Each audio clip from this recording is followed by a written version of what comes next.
What's up, good people? Mark Holmes here, and as always, I want to say thank you all for watching, commenting, subscribing, and being part of the Joe Boo Sports Report.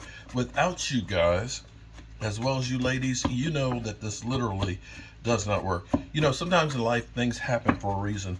I had planned on actually going down and working on the red brick house today, but when I woke up this morning, found out there was gale force winds that were blowing around, and 35 to 45 mile an hour wind gusts, and the temperature was only going to be 41 degrees. And since we're trying to rip off the rest of the siding and put new sheathing on the walls, decided not to go on down. I had been on the fence anyway because we're in the middle of free agent frenzy, and we know that the Dallas Cowboys don't make any free agent moves, but other teams make moves on our players. So it was basically, I figured I ain't got nothing to lose by going down here and working there today. Well, actually, it's a good thing I didn't. There's been a lot of stuff that's gone through. We've re-signed Donovan Wilson, which is great news. And I'm learning that we've lost another receiver. You know, our trash is always somebody else's treasure. And Noah Brown has signed a deal with the Texans. That's right. Noah Brown, it was interesting because earlier today I was looking at a tweet from David Hausman. Shout out to David Hausman getting the gig on Fox Sports. And he pointed out that Noah Brown was drafted, his draft position was 239. He's a 6-year vet. He's had 2 seasons that he was lost because of injury. He was not a highly sought-after individual, but carved himself a nice niche with the Cowboys. Now, the thing that's kind of crazy about this is, you know, you think about Noah Brown, and people will look at him and say, you know, he's not worthwhile. But when you look at the pedigree, and I've always called him Clifford Franklin, and you know what? We shouldn't make fun of anybody that can actually make it to that level, because even the worst players in the NFL are still the top 1% of all football players. So we go through and we talk about a guy being a bum and a stiff. Yo, bro, did you make it to the NFL? I didn't think so. So shout out to Noah Brown, who has taken his career and made a nice niche from it. And the thing is this. Here's where we as fans, making some soup, it's cold out, and get a bowl of this so I can be down at Joe Boo Sports Central making some Manhattan clam chowder. Not gonna make any New England, and I know what the haters are gonna say. I knew he really wasn't a Cowboy fan. He ain't making chili. He making some Manhattan. He's really a Giant fan. It's like, seriously, people, get a life. Here's the thing that we have to understand. We look at a guy like Amari Cooper and say, Amari Cooper is one of the better wide receivers in football. His numbers and his statistics bear that out. There we go. We can look at even Cedric Wilson and say the season that he had last year was pretty good.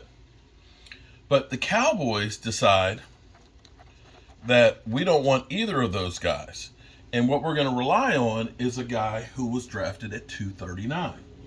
And to think that we'll be able to get the same production out of that guy that we do from guys that are the bomb diggity, so to speak. See, that's not Noah Brown's fault. That's not Dak Prescott's fault. That's the Cowboys organization that's failed their players. I know you guys don't want to hear that, and I know you guys don't want to believe that, but that's the truth. If you want to compete with teams that are going out here right now and signing players that are good players, well, you can't look and say, we're going to go ahead and get one of the bottom tier receivers, and we're going to plug him in as our number 2 and expect to compete like the other teams do. Sorry, you don't get a pass for that. And the problem for us is we forget, as Joe the fan, what the team did or didn't do to help the organization. See, here's the problem. Last year, I remember, this feels like deja vu to me, because last year, we were killing the Cowboys just like we are right now. We were the NFL's joke when it came to free agency. They literally said Dallas Cowboys had the worst off-season in their history. Oh, wow, breaking news. Wow, the G-Men. See, here's another one, okay? The G-Men, the Giants, just acquired Darron Waller, traded from the Raiders. See, and this is the difference of the Cowboys versus other people. Okay? For a third-round pick. They just traded for Darron Waller and only used the third-round pick. That's the difference of the Cowboys. You know, we'll go through and we'll franchise tag Dalton Schultz. Other teams go out and they get a Darron Waller with a third-round pick. And this in lies the problem for us as Cowboy fans. We forget what other teams do to now try and help their quarterback. They sign Daniel Jones and they don't say, okay, we got Daniel Jones, so now it's all on Daniel Jones. Now they're going to go out and try and get him some weapons. So now you got one of the best running backs back there, right? In Barkley. Now you got yourself a nice tight end. You've gotten rid of the receivers. You're trying to get Odell to come back. See, this is the problem of why we don't succeed. We don't reckon, and I'm not saying that Darron Waller is going to work out for him any more than Kyle Rudolph did for him a couple years before. But they are in the game of trying to succeed and trying to win. And we don't do these same things as Cowboys. We believe in our own guys. Well, okay. Well, our own guys aren't enough. Some of them are, but collectively it's not enough. And here's the problem for the Cowboys. Here it is.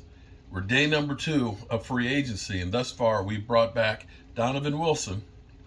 We've franchise tagged Tony Pollard. We still have Zeke and Tyron Smith on their original deals. And we've re-signed Donovan Wilson. There you go. Yep. Darron Waller. Wow. Shout out to the Giants. They're making moves. All right. Peace.